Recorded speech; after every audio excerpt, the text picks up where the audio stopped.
G'day fellas and welcome to a casted game. We are here on the brand new expansion for Age of Empires 4. This is the Sultan's Ascent. Today, we're on the map Gorge, a brand new map introduced in the expansion pack. We got a pretty good matchup today if I don't say so. Alright, well let's get to it. Our players spawning in the north of the map, in the color red, as the English. It's Spirit of War, aka Myriad. And on the south side of the map, in the color blue, playing as the Byzantines. We've got I Am Not Tilted. Tell you what, I don't know about you guys, but I've been playing the Byzantines a lot lately, and I've been nothing but tilted. It is such a tilting civilization to play. I'm looking forward to seeing how it's going to go down today, though. If you're enjoying this content for Age of Empires 4, make sure you leave a like on the video. Make sure you subscribe to the channel if you haven't already, and let's get to it. We've got a fun matchup here. We could potentially see longbows v longbows. That's something I'm thinking of. A big factor in this matchup is going to be mercenary decision. I think realistically though, for the Byzantines, you could look to play the javelin thrower. You could look to try and get it out early, up against the English longbows, and you're going to feel very good about yourself. I think the question though is going to be which landmark our Byzantine player looks to go for. He could opt for the Grand Winery, maybe get 2 stacks of javelin throwers out. Alternatively, he could go into the Hippodrome, look to try and get out some horsemen early on. We can see he does have the Mito build opening here as well, which means he's going to be looking for those early extra systems. He's got the first one out, but expect to see the second one thrown down as well. Where does he look to put it though? I would suspect probably at the front of the town center, just here on the other side. Probably doesn't want to stomp the tree though. Let's have a look and see where he goes for it, because he's got enough resources in the bank now. Already the 2 villagers on gold, quite early for those villagers. We'll right on board with his opponent and see exactly what he's up to.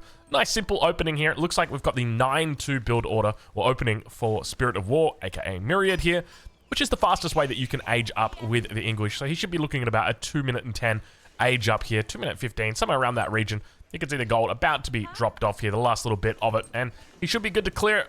He's good to click up. There we go. Cleared for takeoff. Let's check in on the other side of the map though, because we do now have that second assistant coming in. Bit of an awkwardly placed assistant. I'm going to be honest. There's one thing I really don't like about the aqueduct network, and that's going diagonal like this, because basically it just says I can't put any buildings on this backside here of my town center except for farms. They're the only things that you can put underneath these diagonals. Otherwise, you're just kind of writing off all this space, which is fine if you want to go into farms, but it does limit you quite a bit when it comes to base building. So something that you need to be aware of. He's done a pretty good job with sheep as well. Already we can see he's on 6 sheep here, plus the 3. Add another 5 into it. You're talking 14 sheep early on. That's going to be feeling really, really good as the Byzantines, because quite often on this map, you do get shafted, and you can see right now, we got 1 sheep for our player in the north, Myriad, and he's got, yeah, look how many sheep he's got. Can we do a quick check right here? 2 sheep dead, 2 sheep alive. He's got 4 sheep.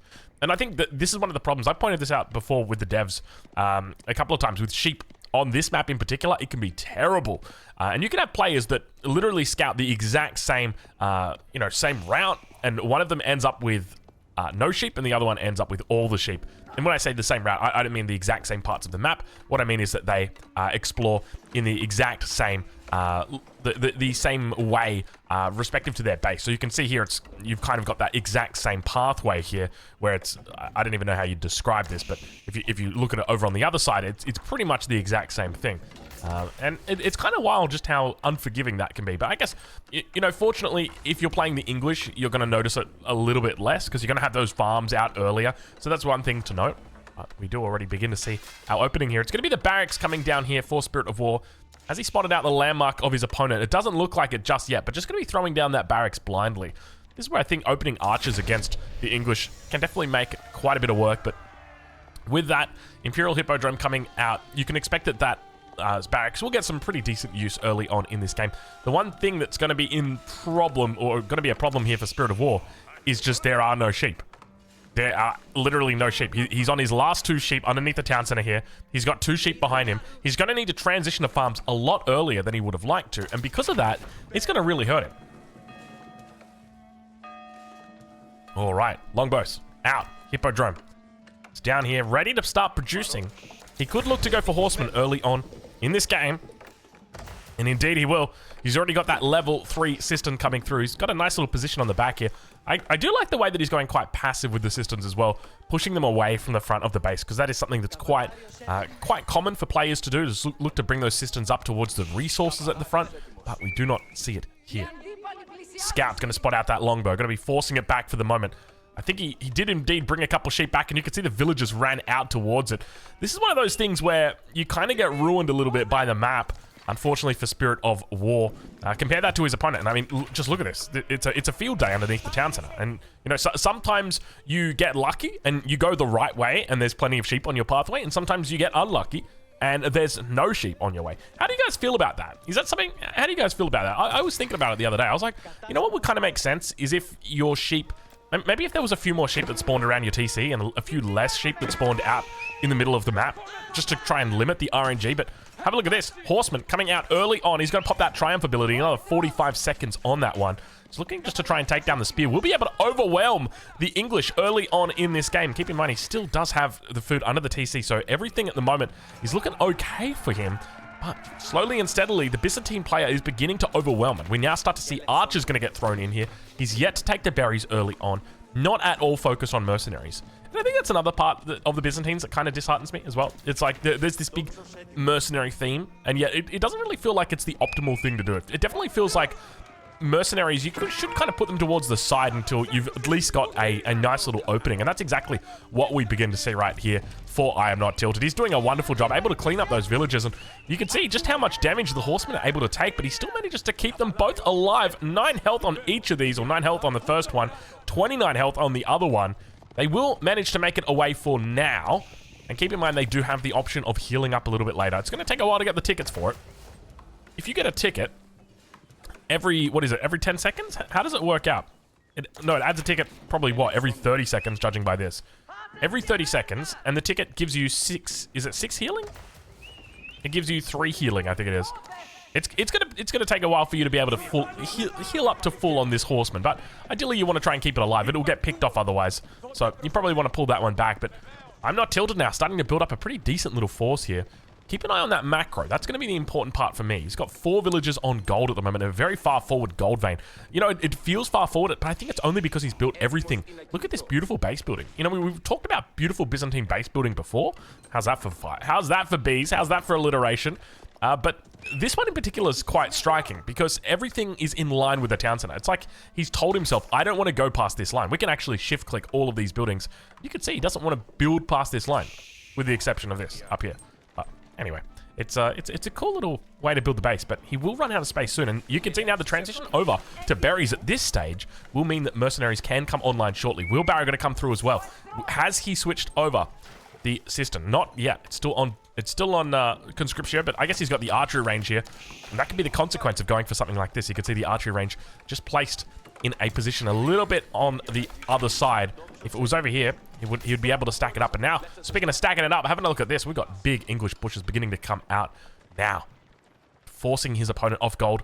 Double broadaxe coming through together with the wheelbarrow. So both of these players looking to invest into these early economic upgrades. Farms coming up, exactly as we suspected. I think that the idea for Spirit of War for Myriad here is that he's going to have to shift his plan. It was clear from the beginning that he seemed intent on playing early on in Feudal Age, but now all of a sudden it's like you've got to kind of shift your plan. Often when we talk about economies and, you know, ways to build up your economy, we think about just adding a second town center. But the reality is English have got a number of ways that they can do it. They can go through their technologies, they can add a second TC, or they can scale with their farms. And that's exactly what we begin to see him doing here. I'm going to take a little bit of a swig of my water at the moment.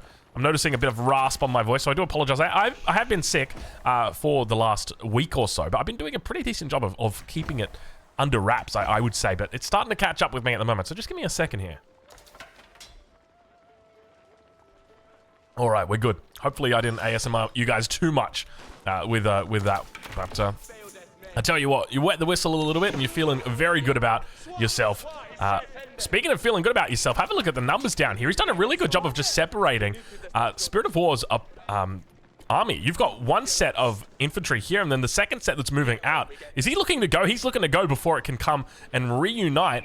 We're going to enter into the cinematic mode. He's 24 against 23 military population, but you can see, as long as he's able to keep them separated, he should be in a really decent spot. Those horsemen now making their way around the top side. He's going to be looking to try and pick off these longbows before they can come through, but unfortunately, I think he realizes they're going to be able to reunite. And with that, it means an advantageous battle is not on the cards for him at the moment. But He'll be paying attention to that army location. I love the way he's keeping the scout with his horsemen as well. Keep in mind, he does have that little bit of an extra health boost in the back pocket, up to 8 tickets at the moment. So that'll give him a total of 12 seconds. That's 24 health on each of the horsemen. It's not that much, to be honest. Not enough to really write home about at this stage. Probably best just to save it for the attack boost when the fight begins. But now, speaking of fight beginning, the numbers are looking good at the moment for I'm Not Tilted. I'm impressed with the mass that he's beginning to build here. But I guess this is credit to his scouting early on and denying a lot of the sheep from his opponent. It meant that the farm transition's going to come in a lot sooner than he would have liked. And because of that, there's a distinct lack of units on the field now. Coming around the backside here. Longbow's going to look to try and spin it off. But, you know, we're going to have ourselves an engagement when those little heels pop up. This is time right now. And now our Byzantine player looks to try and make a connection here. He does have fortitude. Is it fortitude? I got to double check this now. I've lost it. Give me a sec. Fortitude? Triumph. Why am I thinking... Why was I thinking fortitude? I don't know. I don't know where that was coming from. But he had triumph for not that long. And I think that's the other thing to note is if you don't have the ticket saved, you're going to have to pop it right when you're on your enemy's doorstep. But the numbers are looking decent. The longbow's able to pick off these archers. That's exactly what they want to be doing. They want to be focusing down the archers. Then that way the archers can't be killing the spears. And now those horsemen are going to be coming forward. Nice little micro once again, baiting the spears back forward. But those longbows doing a decent job here. Now, we still don't have a mercenary choice coming out from the Byzantine player. Just as I say that, have a look at that. We have got it. Well, I don't know where it is, though. There it is. It's in the back of the base. Little bit of mixed signals here as well. You got the blacksmith next to the mercenary house. You want to try and keep these guys separate, right? Like, you want your conscriptio and your dialecticus to be separated. But with the javelins should be operating really effectively in this matchup. I think this is probably one of the best matchups that you could ask to have them in. All right, well, horseman numbers building here. Upgrades on the way through. +1 ranged attack. Definitely going to help out quite a bit here. Longbow's doing a decent job of teeing off, but I'm fearful that the longbow numbers might start to be getting pretty high here, where the javelins, it might not even matter for them. And you can see the number of horsemen is starting to really build here as well. If he moves into mass javelin, this could be decent, and he's got the resources in the bank for it as well. 20 vils on food. Let's switch it over to income. Get a bit of an idea of where he currently sits. Yeah, 13 villages now at the moment on berries. He's got another 3 back here. So realistically, plenty of olive oil is going to be coming into his coffers in the next couple of minutes. So he could really look to push these numbers of javelin up. But they are now out on the field. It's tough because the javelin throwers are going to be looking to try and take out the longbows, whereas the archers are going to be looking to take out the spears. And then the horsemen, they just kind of chill. They'll attack anything that they can. More upgrades on the way through. Have we picked up any upgrades yet on the side of the Byzantines? It doesn't look like it just yet. Neither player yet to commit to a second TC either. That's one thing to note. Both of them definitely intent on just playing out the 1 TC game. Not going to find any opportunity at the moment for it, but I tell you what, this little raid coming through, this could be a good thing for the Byzantine player. Able to secure a nice, small economic lead here as long as he doesn't throw away too many of his own military units. And the men-at-arms coming out now. Could be a little bit of a game changer here. Men-at-arms particularly good up against archers, up against horsemen. And have a look at this. He says, you know what? We're not even going to worry about using this. We're just going to go right in. We're going to look to try and take out villages. And the longer this game goes on, the better it gets. He's just going to clean up the villages. He's completely uncontested here. Look how many he's taken out already. 13 at the moment. And now he's going to try and take his opponent as well at the same time. And now these villagers, look at this. He just rallied them completely. Plenty of spears finally making their way back, but you can't help but feel it's just too little too late. Meanwhile, towards that other front, horsemen together with the archers able to push back this force. And now it looks like there was a couple of horsemen that did get taken out during that, but I can't help but feel like 18 villagers is a pretty damn good number. I'm just going to reiterate walls once again. You know, we've talked about it in many casts recently, but we're just going to throw it out here. Walls, kind of important. Would have stopped that completely. Please make them. Forward outpost now. Coming up. I'm not tilted. Going to be looking for it. We'll be able to spot this. Well and truly sees it, and he's targeting those villagers. He says, I do not want this outpost to get up. There's plenty of longbows here. I think they should be absolutely fine against these horsemen. These horsemen have picked up their ranged armor at this stage. You can see range attack is on the way through, but obviously doesn't really affect the horseman matchup too much with this. But should be able to pick this off for the most part and does a decent job here. Javelin throwers teeing off at the back. These might provide that little bit of extra assistance against the men-at-arms that he needs. But now he's a little bit split. Doesn't know where to spend his resources. Do I go into more longbows? Do I stick with it? Do I go into men-at-arms here? What is the correct choice? And I feel like going into a little bit more longbows here makes sense. And then getting that men-at-arms switch. I guess you also have to be fearful of your opponent potentially hitting castle age. Because you can try and keep them here, but he's got a pretty decent mass beginning to build. Is that... Ooh, that's a town center rally towards the front. We've had a miscontrol group up here. Back towards the English base, though. The rebuild is on. I think for the English player, the most important thing now is going for a second TC and trying not to die. It can be really hard, though, because you want to kind of put on pressure. Realistically, he can try and kill his opponent now, but if it fails, he will lose 100%, just because he doesn't have the villager, the villager count at all at this stage. But nice little posture here. I do like this coming in from the top side. He's able to get a pretty decent scout on his opponent. Do we have more villagers beginning to move forward at this stage? It doesn't look like it, but now those units are going to be coming through. Horseman numbers have dwindled. Spearmen, not the most relevant unit at this stage of the game. And definitely from Myriad's position, he's not going to be looking to invest any more into them. Looks like they'll do a decent job of cleaning up reinforcements, and the longbow's getting caught off guard here. You can see together with the javelin throwers, these archers just absolutely nailing it at the moment. Javelin throwers have been left behind, though. They've just been relegated to the sideline. Archer's finally going to be moving, or rather, Spear's going to be moving forward here. Once again, these horsemen, these relentless horsemen. I feel like we're slowly learning the power of the Byzantines and the power spikes of the Byzantines. And one of them has definitely got to be the horsemen. The fact that you can have mobility over your opponent, look to try and force a fight in their base, or not force a fight, but rather force military back. Keep them on their toes, and at the same time, defend with your archer. Now the javelin's coming up. This is looking good for our Byzantine player. I've got to say, I think his position here is very solid. The fact he managed to get that raid and didn't die, that's a really nice thing to happen. But now those cavalry units, keep in mind, they do have Triumph in their back pocket. Unfortunately, they no longer have a back pocket. They have been cleaned up completely. He did not move them far enough away. But in the middle of the map, we've got a huge mass of ranged units now building. More horsemen in queue. Looks like the economy is really starting to boom here. Have a look at this. The farm transitions in. He's got 5 farms, or 5 olive groves now. Going to add in another 3. That's 8. So up to 9 olive groves. He's moving towards it. That big economy. Up against the English, though. Realistically, let's check the numbers here. You're up on 800, so 1,350. Wow. Is it really that different? 2K? 2.2K? Wow, that's a significant difference. I guess there's a villager count that we've got to consider, but is there anything else that's powering it? Maybe it's the systems? It could be. It seems like an awful lot of difference, though. That's not even including the olive oil, but I mean, it's minuscule at the moment. It's building. All right, javelins teeing off on the back. Could this be the secret unit to take out the English? The one way the Byzantines can overcome the English. Guaranteed. Definitely feels like it's serving a purpose here, but have a look at the military numbers at this stage. I mean, English, ideally, you want to try and have them even Stevens if you can. But now we enter the cinematic mode as the javelins push forward. Just looking to try and take out all of those longbows. You can see them just focusing them, saying, come on, bring it on. Remember that the javelins, they do quite a bit of damage here, but they also have some significant armor, and you can see the longbows unable to one-shot them anymore. So now he's had to fall back on that 2 shots, and this is where it's going to get really difficult for him because the javelins are just soaking up so much of the damage here on the front. Able just to pick them off. Barely any shots from the javelin required to kill the longbows, and now should be able to hold on for a little bit longer. Oh, I tell you what, I just had another little bit of a drink. I'm struggling over here, guys. I'm struggling.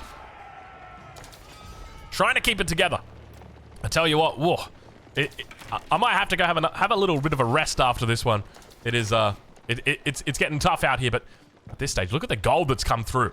For our Byzantine player, what's he going to be spending all this gold on? I mean, Hierosophon, maybe? Upgrades? You got most of them in already. I don't see what there is to spend your gold on. Maybe you could look for an age up. That could be your option.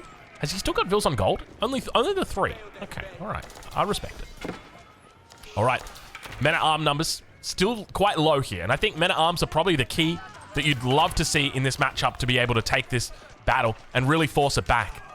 Would allow a bit more flexibility in this position, but Now coming in on that backside, Triumph is going to get blown. He's got it for 60 seconds. My gosh, that's a lot of tickets coming through now. 60 seconds of Triumph. That's going to take some time to wear off. And now, once again, in the woodline. Oh my gosh, he's doing him dirty right now. I tell you what, this might be it. This might be the Byzantine style. You just got to keep trying to find a way into the enemy base.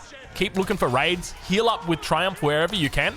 And then look to build that mass. And you can see that once he's got the javelin thrower on the field, there's really no response that the English player can have to it. The javelin thrower is just way too good. It's got too much armor. Facing up against the longbow, it just cuts its damage in half. And now all of a sudden, the numbers are slowly getting thinned here. But I think Spirit of War, he's in trouble. You can feel it. The economy, it's starting to falter. He's going to have to fall back into his villages. This is the defensive bonus that we hate having to talk about as the English. He needs his villagers to pull out the headset. He needs the bows. Bring them out, girls. Where are they? You can see them up towards that top side. There's plenty of them around. They're going to jump in the town center, firing off those extra arrows, hitting up that javelin thrower. He's got the extra armor, though. Barely even takes a volley before going down. And now continuing to struggle along with those villagers. 28 worker kills. It's absolutely it from here. Second town center behind this. I tell you what, our Byzantine player, he knows a thing or two about Byzantines, that's for sure. Is that a castle age also going to be coming in right now? I think it might be. This is... I'm going to have to go back and study this right now. This is a pretty nice little build order that he's got here. Triple racks getting thrown down and the Golden Horn Tower on the front. Is he going into Varangian guards right now? Is that what he's thinking? Because that would make total sense. A lot of villagers here coming forward, looking to build this landmark. 17 villagers looking to build this, not to mention the 9 that are here, dropping this racks down. He obviously wouldn't be looking to go into Lametini at this stage, just because the Lametini, it is it's a light unit, right? Like you're up against an archer. The archer's going to get that double damage against you, so you probably want to avoid that. I think for all intents and purposes, the Varangian Guard could be pretty decent here. Doesn't get that movement speed bonus just yet. It's Imperial Age that it gets it. I tell you what, some of these techs, I feel like they could bring it down into Castle Age, and I wouldn't mind. But I guess that might push Byzantines into a questionable position. And now pushing forward, Spirit of the War will spot out that Golden Horn Tower. He sees the age up and he's just like, nope, I quit. He literally Alt F4'd. You didn't even have time to hit the surrender button just then. That was just an Alt F4. He actually rage quit against the Byzantine player. I tell you what, that's something I haven't seen before. Welcome to Season 6, guys, where the rage quits are going to be coming thick and fast. That's for sure.